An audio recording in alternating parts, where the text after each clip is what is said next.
Hey everyone, welcome back to the Rocketeer. I built a fin can outside of the airframe. Now this is the first time I've done this. I've learned a few things along the way, and like many of you, I'm just learning as I go. So I thought I'd share with you some of the things that I did and some of my experiences with this. Let's take a closer look. The first thing you will notice is there's not a lot of room between the airframe and the motor mount. That makes it difficult to put internal fillets on the fins in this area here. And that's why I decided to build it outside of the airframe. You'll also see that I put a small witness mark here to make things line up just a little bit easier. Let's take this apart and check out some of the work that I've already completed.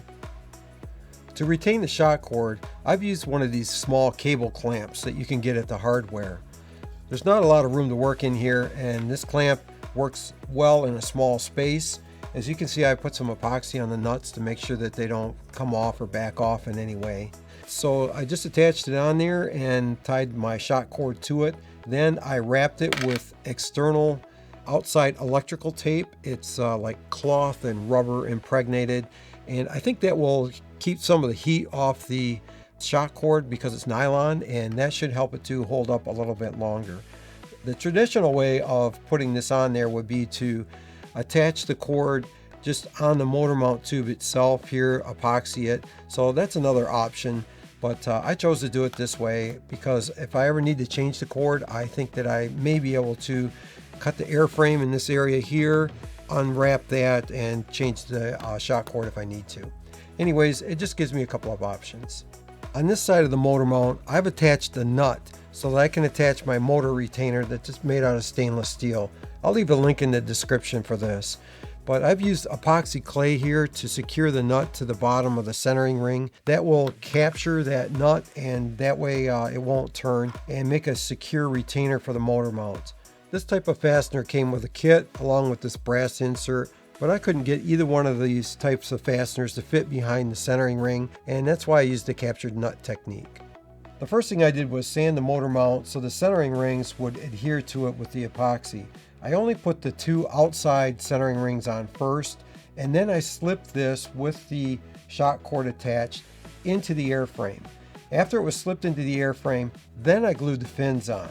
And that way everything is lined up properly. You don't have to worry about things getting out of whack. Keeps everything centered where it should be. Just tacked them in with some tacky glue, and then after it's set for a while, I cut the airframe right here where the fins cross the airframe and slipped it out.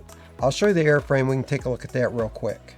Once the fins are glued onto the motor mount, then I cut the small tabs that are here at the end of the airframe and slip the whole can out. One thing you want to make sure is that you don't get any glue on the airframe, because you only want it to stick to the motor mount. If you get glue on the airframe, it's going to be very difficult to get it back out.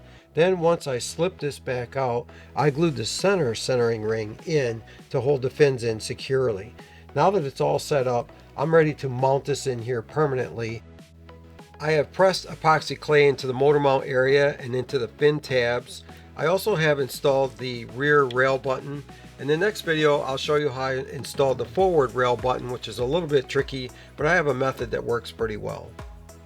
This is what it looks like with a stainless steel retainer and a 54mm motor installed.